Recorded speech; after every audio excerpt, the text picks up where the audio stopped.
Ya, jadi terima kasih untuk Encik Peterson sebab sudah sudi untuk menerima temu bual inilah mengenai apakah kepentingan komunikasi itu dalam sesebuah kerjaya ataupun profesion seseorang.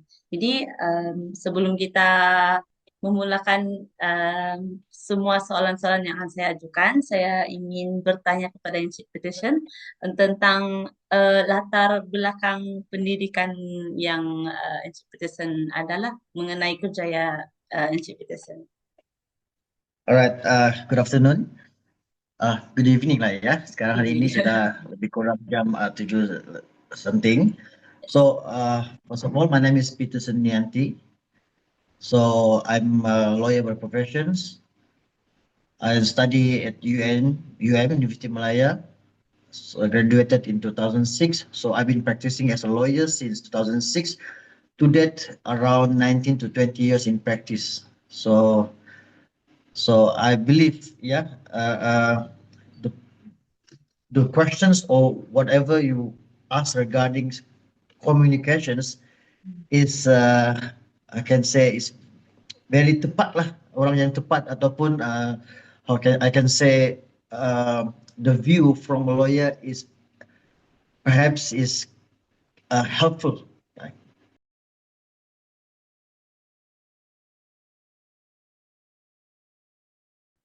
Yeah. So as a lawyer, communication is very, I can say, very or the utmost importance. Yeah, other than knowing the knowledge and having a knowledge and everything, but the way to present yourself through communication is most important. I value it as 10 out of 10. Yeah, if you can give the very best what of you, especially to what we call it. We always uh, prioritize our good, our self advocates. That's what we call it lah.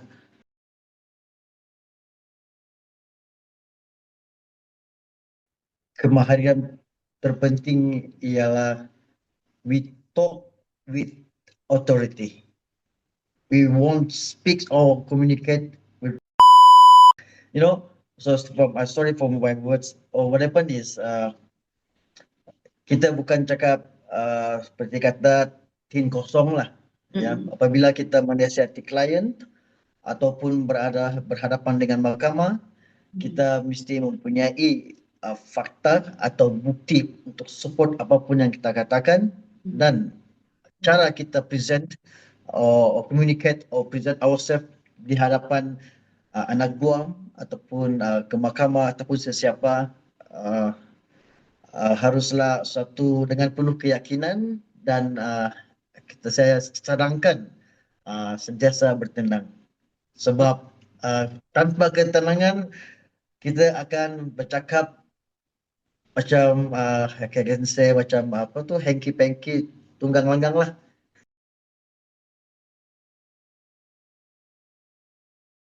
One is like now lah, apa yang saya gunakan sekarang ialah saya menggunakan uh, semua menggunakan handphone ya, Mm-mm. handphone, dan kita menggunakan komputer riba everything. So sekarang ini especially apa ni selepas COVID, Mm. ya, kita banyak berkomunikasi melalui aplikasi Zoom atau any video conference. Ya, Mm. jadi selepas itu kita akan menggunakan teknologi atau apa-apa perbicaraan di mahkamah melalui aplikasi Zoom atau video conference. Malah kalau kita mengadakan mesyuarat, so lebih senang. Dimanapun anda berada, kita boleh apa ni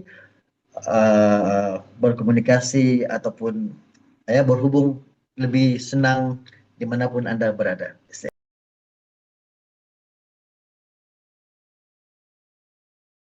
Saya sangat sarankan apabila kita mempunyai mesyuarat ataupun berhadapan dengan anak buah atau klien itu ataupun di mahkamah, kita akan bertindak seolah-olah kita bersemuka walaupun melalui talian Zoom ataupun video conference.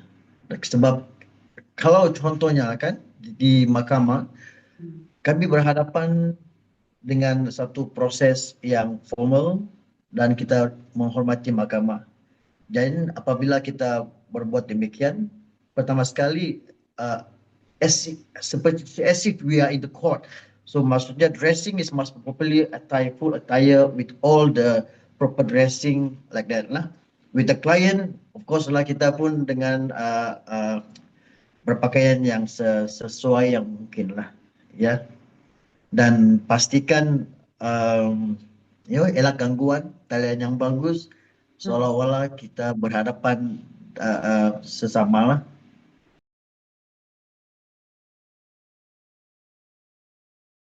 Kalau dalam bidang kami, Hmm. uh, perkara yang selalu kami lakukan ialah selain berhubung dengan berbicara secara lisan dengan anak buah, kita kita membuat melalui surat menyurat lah, ya. Dan perkara yang selalu kami lakukan ialah seperti melakukan membuat, ya, ataupun drafting documents, any kind of document, perjanjian di antara anak guam dan pihak lawan, ataupun kalau di mahkamah itu kita ada prosedur saman dan kita akan membuat suatu affidavit, itulah profession kami sebagai peguam.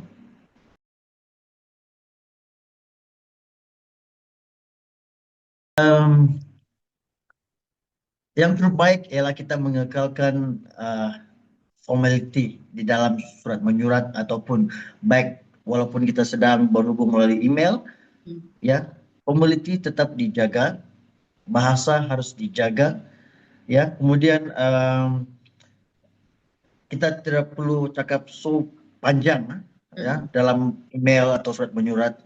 Let it be more simple but parable. Maksudnya ringkas tetapi padat, lengkap dengan butir-butir yang tepat. Cuba elakkan ataupun minimize all any error or mistakes. Itu sajalah terbaik.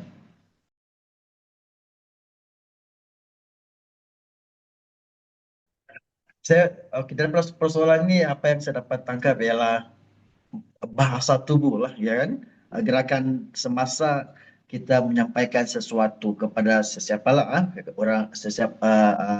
orang ramai kah, atau saya lebih fokuskan kepada anak buah ataupun kepada mahkamah. Nah, gerakan tubuh sangat penting, ya. Macam saya katakan, ketenangan dan gerakan itu uh, perlu seimbang, ya. Tunjukkan keyakinan dan elakkan kita terlalu banyak bergerak sebab itu akan mengganggu lah, ya. Elakkan banyak bergerak, kita akan bergerak dengan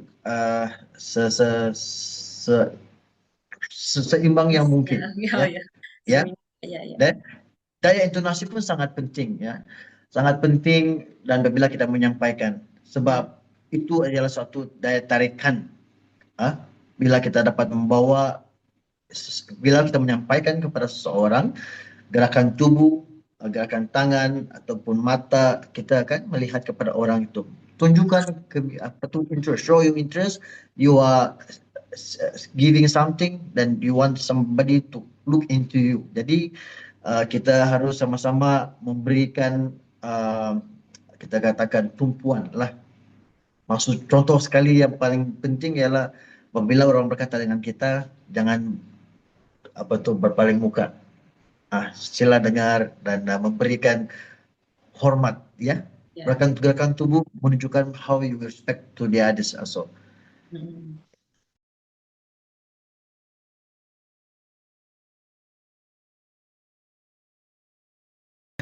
Kita bersyukur kita ni tambahan kita mempunyai variasi suku bangsa. Jadi kita harus memahami sifat atau karakter seseorang ataupun suku bangsa itu sendiri. Sebab, ya, different people, different character, different appearance, different presentations.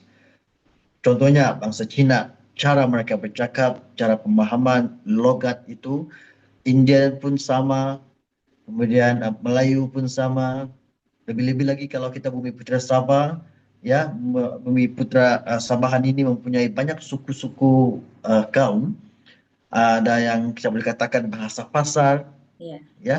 Ada yang tidak memahami bahasa ini, bahasa itu, cara penyampaian sangat berbeza. Jadi kita harus memahami sifat mereka, cara pembawaan mereka. Tapi pada masa yang sama kita mengekalkan identiti sendiri, tetapi tunjukkan bahwa kita boleh berasimilasi, ya, kita boleh bercampur dengan cara mereka. Maksudnya kita boleh tunjukkan bahwa mereka boleh bertutur dengan kita, memahami bahasa kita, gerakan kita. Pada masa yang sama kita juga harus memahami mereka. Ya, for example, if I in court, yeah, I give example, become an interpreter. So even though I'm a lawyer, at the same time I also giving as a translator. For example, the solicitor will ask questions in English. Yeah, this solicitor could not understand our Bumi Putra bahasa pasar Bumi Putra. And the Bumi Putra doesn't understand English. So I become the translator. So at the same time too, the solicitor will ask in English with a very formal and more especially the senior counsel. And when they ask the questions kepada orang kampung yang pendalaman cannot understand English at all. So I'm in the middle of it. I'm in the middle of it, and they put a question in English, dan translatekan dia kan, saya bercakap dengan for example the Bumi Putra itu ikut bahasa pasar ataupun bahasa yang sangat difahaminya dalam bahasa Malaysia. Ataupun mungkin dia daripada suku ke Kerazan ke Bajau ke, tapi mereka punya bahasa itu kan berbeza. Melayu dia pun berbeza. Jadi kita try to follow dia punya bahasa supaya dia memahami. Itu tujuannya kita elak kesalahpahaman, ya, di antara soalan daripada peguam itu dan pemahaman ini I can say as a layman lah, layman and lawyer, mereka perbezaan pemahaman bahasa, ya, itu yang kita harus elak. So sangat penting untuk memahami karakter individu itu.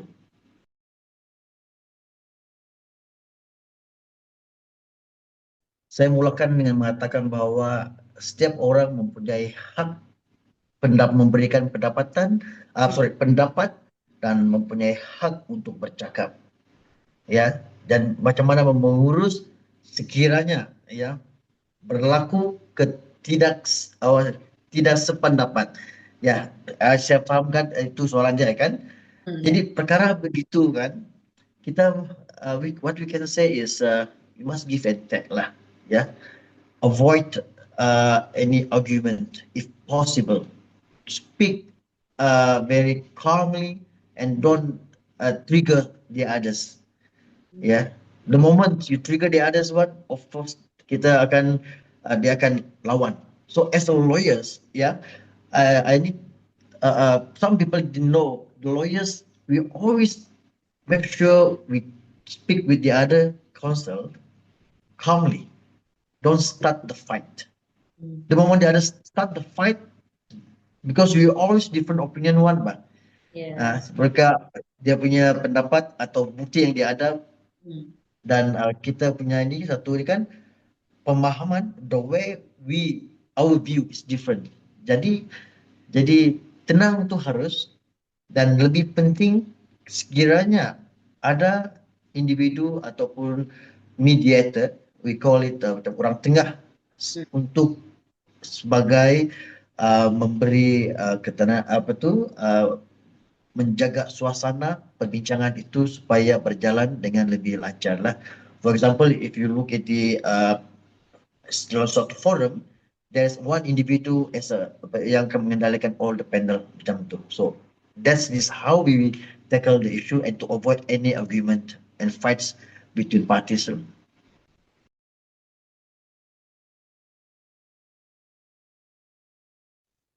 So in that regards kan uh, we have to accept ya uh, level of each parties lah ya. For example dalam office tu kita ada macam dia punya rank lah, kita katakan bos dia and ada staff begitu kan.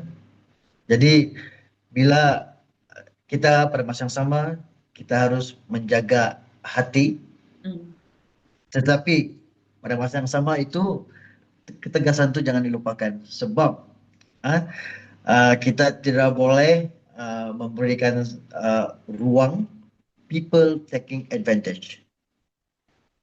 Yeah, for me, avoid people take. I don't like people take advantage. Yeah, I play with you, but then at the same time, please respect the and maintain the harmony between parties. Maintain the respect. Yeah, I give you leniency, but at the same time, you don't take advantage and take for granted lah.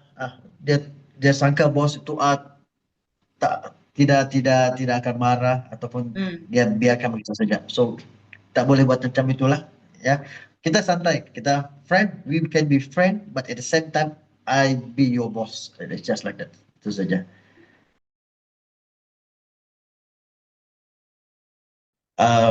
Dia macam ni aja. Berani kena benar, ya. Okay. If you salah, admit the mistake. Berdiam, dengar teguran, dengar ajaran, terima teguran sebaik mungkin. Tetapi pada masa yang sama, sekiranya kita tahu kita berada di pihak yang benar, jaga pendirian diri, tidak salah untuk kita melawan. Berani kerana benar, itu saja. Tetapi kalau salah, buat muka salah lah. Yeah, then just accept apa correct, itulah. accept the fact. I mean, you salah, you terima kesan dia lah. I mean, you need to bersedialah menerima hukuman gitu. Kita tidak boleh membiarkan atau melepaskan sesuatu begitu sahajalah. Kita tidak lari daripada memberikan nasihat dan pergaduhan atau amarah itu sentiasa wujud. Jadi kita harus timbal balik diri kita sendiri ya bersiap sendiri menerima teguran itu, open heart, terima teguran itu sebagai satu pengajaran. Itu sajalah. Setelah menjawab soalan tersebut dan itu adalah soalan yang terakhir, terima kasih untuk masa yang telah diberikan untuk Encik Peterson lah untuk sesi temu bual pada hari ini. Saya sendiri juga setelah mendengar penjelasan apa kepentingan komunikasi itu sendiri, saya dapat belajar sesuatu lah daripada Encik Peterson sendiri. Terima kasih Encik Peterson. Sama-sama.